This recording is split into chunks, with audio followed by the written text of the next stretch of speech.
Welcome to today's Explainer. We're jumping right into a truly wild topic today, the anatomy of spiritual warfare. Whether you see this as literal theology, a psychological metaphor for our daily struggles, or even a modern political rallying cry, the idea of unseen forces battling for our very souls is just baked deep into human culture. So we're going to map out exactly how this concept functions by pulling directly from a really fascinating array of sources. Our goal? To understand the nuts and bolts of this unseen war. Let's get into it. Okay, let's dive into this. Here's how we're breaking it down today with a sort of zoom lens approach. First, the cosmic conflict, then war in the pews, the mundane daily battle, rules for discernment, and finally, spiritual warfare and politics. Starting off with Section 1, the cosmic conflict, happening way before humanity. To really grasp the friction we see in the world today, our sources say we've got to look backward, and I mean way backward, to a conflict that predates the creation of the world itself. Now, usually we think of religion as a two-party system, right? God on one side and us humans on the other. But the Truth, Love, and Freedom Study Guide flips that. It outlines a highly complex three-party system: God, humans, and a totally active unseen enemy. It basically argues that the pain and chaos we deal with aren't just human errors. They're collateral damage from a pre-existing cosmic war. The source actually drops a perfect pop culture reference for this paradigm shift, the red pill analogy from the movie The Matrix. It says that taking this theological red pill and waking up to this cosmic conflict completely rewires how a believer sees reality. Suddenly, suffering isn't just, random bad luck. It's not God ignoring us. It's seen as a targeted strike in an ongoing war. It literally gives the suffering a context and a meaning. Moving right along to Section 2, War in the Pews, the Church Divided. Let's zoom the lens in a bit, from the grand cosmic heavens down into a modern local institution. We're looking at a specific church context drawn from Reverend Dr. Victor Thomas's analysis, and he makes a really fascinating point here.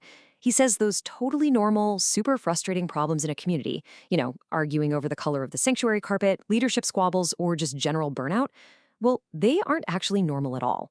They're literally symptoms of spiritual warfare. The true enemy, he argues, hides behind these petty personal preferences to actively distract and divide the community.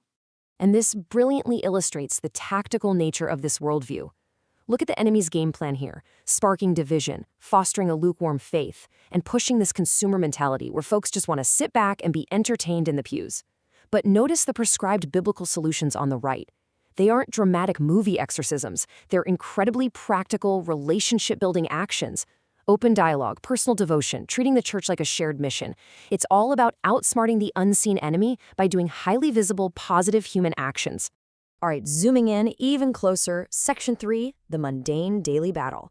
Okay, stepping away from the institutional church, we are now looking directly into the daily psychology of the individual believer. So I want to ask you a question. Is spiritual warfare flashy? Seriously, when you hear that term, what is the very first image that pops into your head? If you're anything like me, you're picturing Hollywood's flashy version. Spinning heads, cackling demons, the whole shebang. But Catholic Answers magazine drops a pretty massive reality check. They argue that actual spiritual warfare is, it's incredibly boring. The devil doesn't need to do anything bombastic. He just pokes at our totally mundane weak points. It's the quiet, daily grind of resisting the urge to gossip, fighting your social media addiction, or just choosing not to lash out when you're angry. Completely unglamorous, for sure, but according to the source, that is the true front line of the battle. Which brings us to Section 4, Rules for Discernment, Navigating the Mind.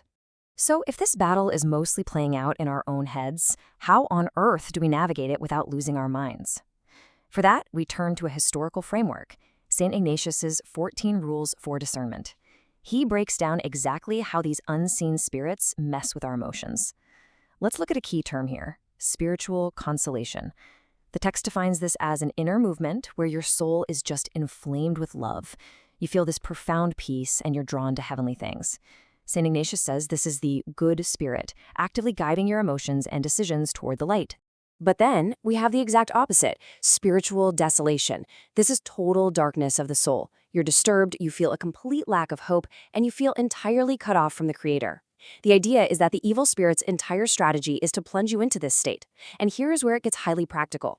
Ignatius's Rule 5 says you should never, ever make a change to your life resolutions while you're in a state of desolation. The logic, the bad spirit, is the one whispering in your ear right then, making it literally the worst possible time to make a major life decision. Okay, so how do you actually defend yourself against this? Across a bunch of our sources, including Rise Community Church and the Christian Recorder, we see this deployment of the armor of God from the book of Ephesians. You've got the belt of truth, the breastplate of righteousness, the shield of faith, all of that. But pay really close attention to what this armor is actually for. The sources are incredibly explicit here. These tools are meant for building unity, making peace, and fighting the enemy with love and truth. They are absolutely not a justification for worldly, physical violence against other people.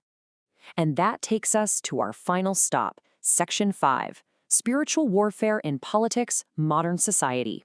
Let's pan the lens all the way out now. We're going to see how these super personal, deeply theological concepts explode right into modern political activism. Some publications apply these exact spiritual frameworks directly to American politics. For example, take a look at this quote from a piece in the Christian Recorder. It states, quote, "With every policy decision, executive order, press conference, or social media post, the Trump administration is exhibiting sociopathic and demonic behavior. We are witnessing the purposeful and malicious deconstruction of America." End quote.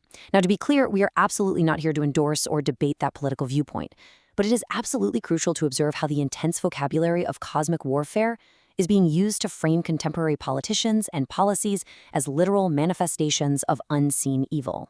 So, the crucial point is how thinking this way actually changes the behavior of an activist. The source argues that believers have to stop just absorbing blows and actually become the aggressors in this fight. It's urging readers to move beyond passive resistance, forget just taking the high road, and to aggressively use that armor of God right in the public square. It's a bold call to be highly vocal, resolute, and totally unrelenting in fighting what they perceive as spiritual wickedness in high places. And that brings us to the core thesis of everything we've looked at today, which is beautifully summed up in this final overarching question. Are we fighting flesh and blood or something unseen?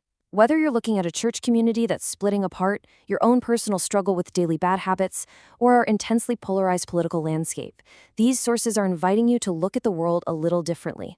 They're suggesting that, hey, maybe the real enemy is never the person standing right in front of you. Thank you so much for joining me for this explainer. Keep questioning, keep learning, and I'll catch you next time.